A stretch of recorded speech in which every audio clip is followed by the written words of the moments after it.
Hi, everyone. Welcome back to the next episode of Rapid Subconscious Reprogramming of our community. Thank you very much for being here. Here, Tommy Walker, the Mind Engineer. And today I want to talk about this topic, how to stop the negative self-talk. Yes. And this is something that I've heard so many people out there, even big gurus, talking about this. And I want to share a different way, because I feel that addressing it the way that most people are doing out there can be pretty negative, impactful for ourselves. So let me change a second now so you can see my face. 1 second, sorry guys. Here we go. Whoop. It's not showing now. Oh, what is going on? OBC, sorry, another technical issue now. You cannot see my face. I don't know what's going on. Well, let's just change cameras and fix it. Here we go. So why is it that I say that a lot of people out there are not teaching it the best way? Is that if a loved one, if your partner comes to you and says, hey, Tommy, I'm sad. Hey, I'm angry or whatever, would you just tell them to shut up and talk about something else? Would you do that to a loved one? Type a yes or a no in the chat if you would just tell a loved one, your partner, a friend, to shut up if they're coming with something negative. What would be the most loving thing to do is to ask them, oh, why are you feeling like that? Romana says sometimes, thank you, Romana. So why are you feeling like that? The most loving thing is to ask, what is going on? Yes. So, hey, Tommy, why are you feeling sad? Why are you feeling angry? Why are you feeling guilty? Why are you feeling the way that you're feeling? You would ask the person to understand what is going on, to try to support them, try to understand them, right? Try to put yourself in their shoes, talking about empathy, right? But if you do that to somebody else, why would you do the opposite to yourself? Why would you tell that part of you saying, I start feeling negative, I start feeling, sad, and I tell myself, shut up? Would that be loving to myself if I do something like that? Yes or no? Would that be loving to myself if I tell myself, shut up, don't think like that, think positive, count your blessings? No, it wouldn't be loving at all. So what I've seen, guys, is that a lot of people are still using the authoritarianism that has been taught to us by our parents. Our parents didn't know another way, and they come from generations that were very authoritarian. What does that mean? Kids are meant to be seen, not to be listened. You got to do what your parents tell you. You got to do what adults tell you. And many times they were wrong. I am sometimes wrong with my kids, many times, if you want to put it that way. Hey, Suzanne, I am wrong sometimes when I'm telling things to my kids. And I'm glad that my kids speak up and tell me, no, Dad, that doesn't work like that. Oh, no, I think this because of this. And they challenge me. And that is good, because if you think about this, how are you going to expect a kid to do well in life if you as a parent are always telling him how to feel, how to think, and things like that? When we were kids, we were taught how to think and how to feel. That's how our parents, most of us, brought us up. And when they were telling us how to think and how to feel, now when we're grown-ups, we expect to know how to make decisions by ourselves. But when we were kids, were we supported to make decisions by ourselves? Not at all. Were we guided to make decisions? No, we were told how to behave, how to think, how to feel. And that's why so many gurus out there keep teaching this. And a lot of people feel it's the right way because they are used to that. If we come from authoritarian families, we're going to feel comfortable with people telling us how to feel, how to think, how to whatever. And the truth is, we need to be able to develop some independence so that we can choose what's best for us, because nobody knows what's best for me. Nobody. Because nobody is me. Nobody's in my head understanding what I'm going through, what is my past, what it is conditioning myself to do or not conditioning, or whatever it is, guys. So I need to understand that trying to deal with a negative self-talk by just stopping it, by shushing it, by rejecting it, by ignoring it, is not the most loving way. We need to be able to love ourselves even through the negative self-talk. And how are we going to stop the negative self-talk? By listening. How do I help my kids when they're struggling to stop the negativity? By understanding, by supporting them, by letting them be kids and show whatever. You know, my kid, my eldest, whenever we go through a change, in this case, we had some friends come visit, and the friends that came, that the friend of ours that came brought her two daughters that they are similar age to my oldest. And when they left, my wife felt a little bit sad, of course, and my kid felt sad too. And it was okay that he felt sad, and we supported him and we guided him through that. We didn't just tell him, oh, you know, think that tomorrow you're going to start school, or, you know, be happy, you know, remember about the good stuff you went through them. Hey, it's okay if you want to feel sad. Why do you feel sad? Because I miss them, you know, I would like to be playing with them. Oh, it's okay. There's nothing wrong with feeling that.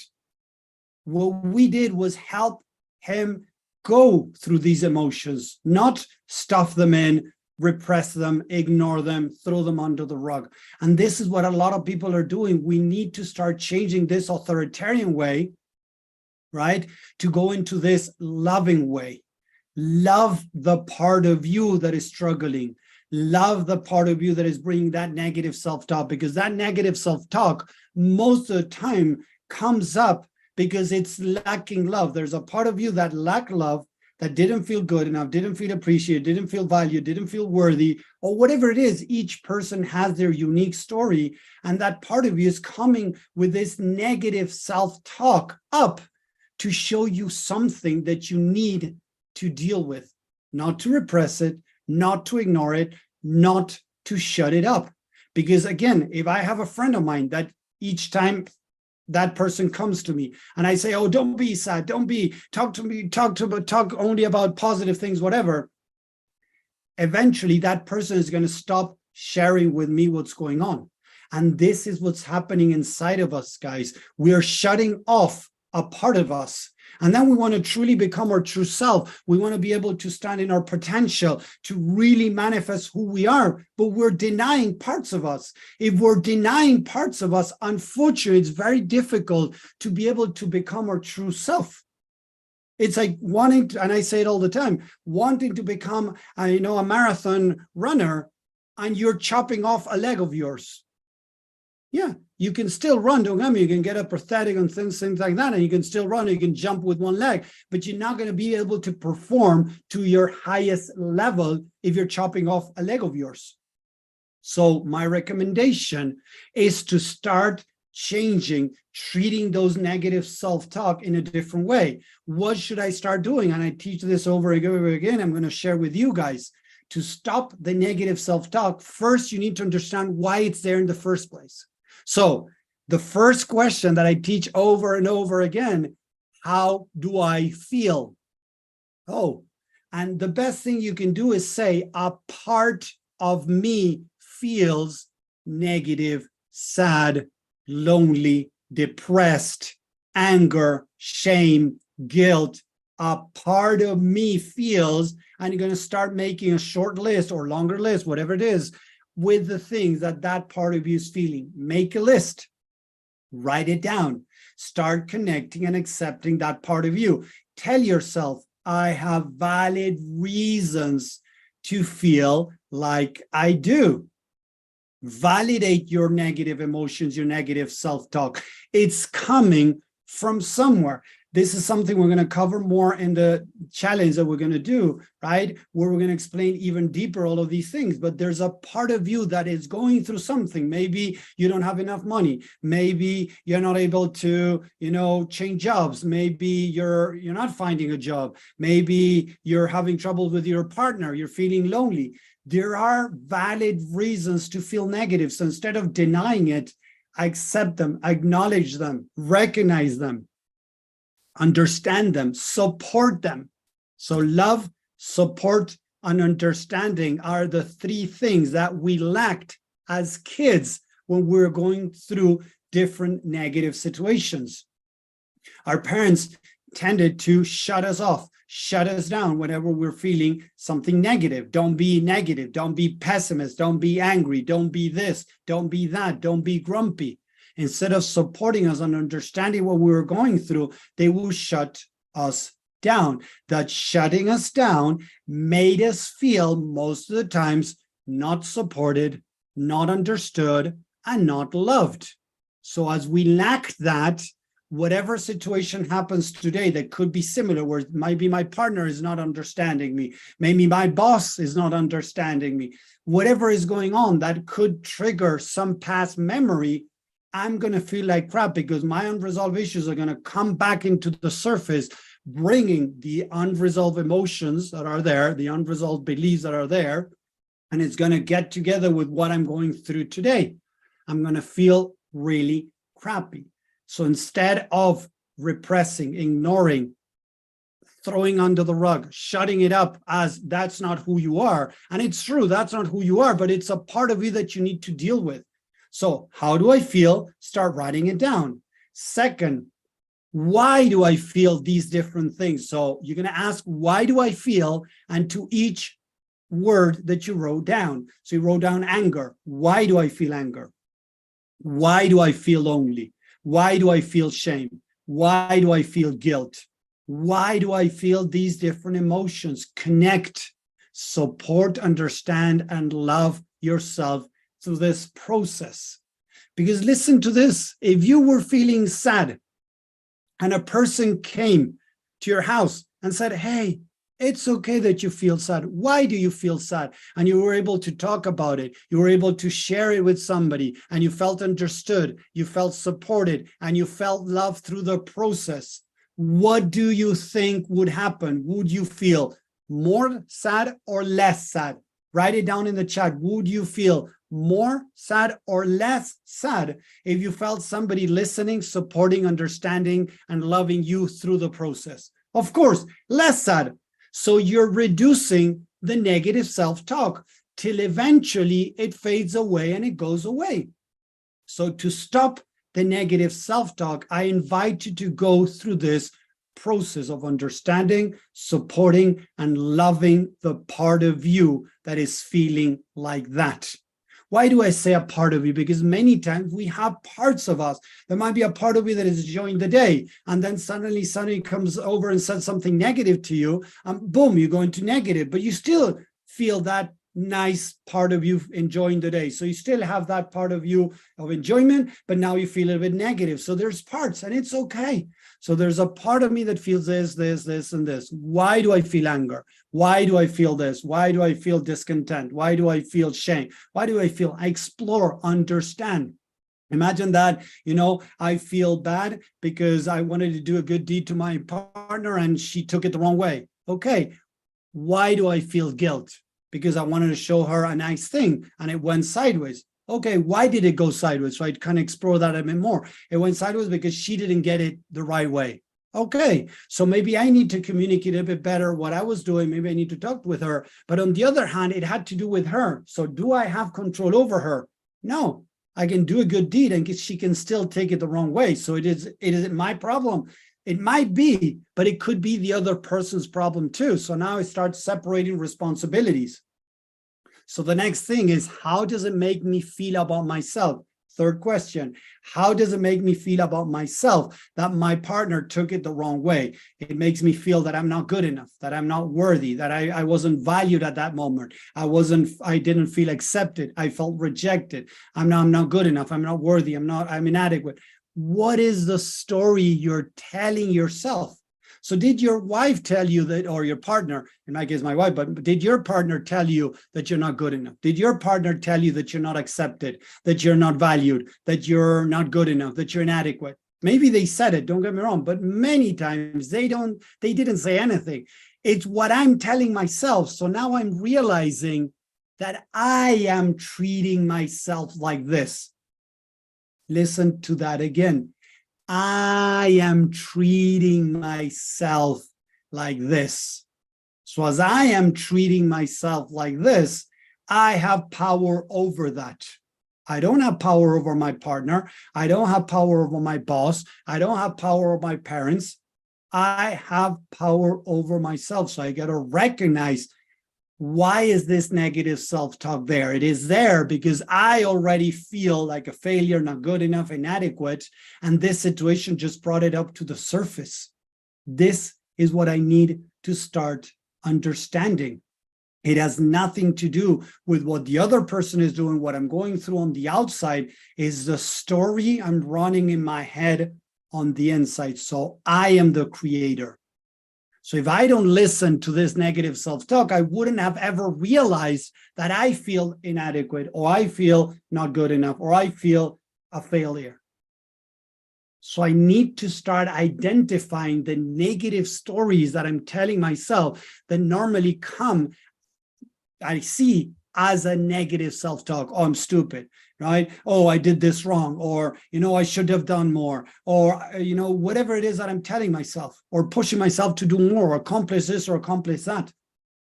The negative self-talk is normally a byproduct of something much deeper that I need to identify, because when I identify that, I'm able to start understanding and be able to start making changes. If I don't realize, like I've been talking with people, in different sessions, where people suddenly realize that they are their own inner critic, that they are making themselves feel guilty, that they are making themselves feel, not good enough, not valued, inadequate. They are. And that we have power over. If I would like to live in a world where everybody treats each other great, it's because I am not treating myself great. And whenever I see it on the outside, it is painful because I am doing that to myself. And yes, it is like that, guys. Whenever you see something on the outside that is painful, is because you still have stuff inside of you that you need to deal with. And normally you're doing it to yourself.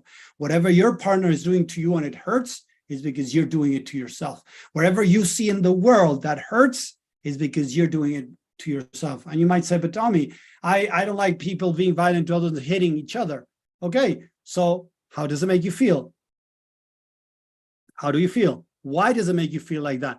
How does it make you feel about yourself? And normally what I've seen in many cases, not in all, because again, each person is unique, many cases is that, they feel powerless, that they cannot do anything about it. So it's a story you're telling yourself, because there's always something that you can do.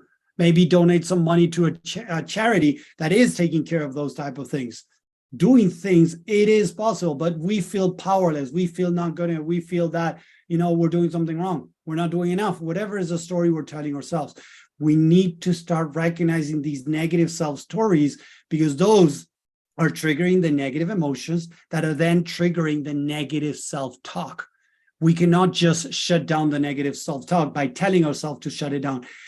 Guys, I have worked with so many people out there that they were denying the negative self-talk, because in this past 20 or 30 years of personal development, we have been taught by so many people out there, big names out there, that it's not okay to have negative self-talk, that you need to shut it down, that you need to shut it up. You need to just ignore it, throw it away. That's not you. It doesn't come from you. Just, ignore it. And no, it's not working. So people, what they tend to do is to shove it to the bottom of their head. Cover it up with positivity, cover it up with gratitude, cover it up with whatever else on the outside to try to feel good. And you know what? At the end of the day, they don't feel good. But they're struggling with this because a lot of people are teaching to deal with these things in a very different way, normally an authoritarian way, okay? Monkey mind, there you go, Romana. Then we're gonna talk a little bit more about monkey mind a little bit, okay? So it's important to understand that to stop the negative self-talk correctly, not how most people teach, I need to understand, I need to support, and I need to love that part of me. As if were one of my kids coming to me and saying, Dad, I'm sad. Dad, I feel guilt. Dad, I feel angry. Whatever they're feeling, I feel shame. Hey, it's okay if you're feeling shame. Can you share why you're feeling shame? And at the beginning, maybe if I didn't have that conversation with my kid and I used to shut it up, maybe he might not open up. The same happens with the mind. The mind won't open up fast. Oh, just ask and you're going to get the answer. You might have to ask many times and create a safe and loving environment. That's why I said understand, support, and love are the 3 ingredients required for the mind to open up. In these 14 years that I've been helping people, I have had maybe 1 or 2 people that didn't open up in a session because they were not in a loving, understanding, and supporting place for themselves. And the mind didn't. Although I tried and I tried and I tried, I wasn't able to help them open up because they were not willing to support, love, and understand. They got into defensive mode, not wanting to take responsibility on how they were treating themselves, and the mind didn't open up. The rest of the people that take some type of responsibility have been able to receive some type of revelation from the mind saying how you are treating yourself, what is really going on inside of you that you might not even be aware of. Because remember, the subconscious mind runs more or less 90% of the show in your life. 90%. We are not aware even of 20 or 30% or more in many cases of what the mind is running, how the mind is running the show. We have no idea. In some cases, even maybe 50 or 80%. People are not even aware of their behaviors. Some people are aware and they want to change. Others are not even aware. I hear people saying, oh, I don't care what people say. BS. There are parts of you within you that they might be very, deep inside of you that you don't want to bring to the surface because, again, you were taught that it's bad to, let others affect you, what they think or say about you. But you know what? We are all affected by that because there are parts of us from childhood that were affected by that. But so it's better to acknowledge and accept that there might still be a part of me that cares what people say, so I can deal with it. I can heal and reprogram that part of me. But if I deny it, first of all, it doesn't go away. It just keeps in the back of my head, dormant or playing from the shadows without coming out and still affecting me in a negative way. Could it be procrastination? Procrastination is a part of you playing against you. There's a reason behind it. We have talked about this. We're going to talk more about this, but there is a reason behind that. If you're feeling overwhelmed, if you're feeling stress, overstress, right? A lot of anxiety, there is a part of you back there that needs to be acknowledged and accepted, loved, understood, and supported. That is how you truly deal with negative self-talk so that you can start moving forward in whatever area you're stuck. So I hope that makes sense. Let me know with a yes or a no in the chat if this is making sense to you guys.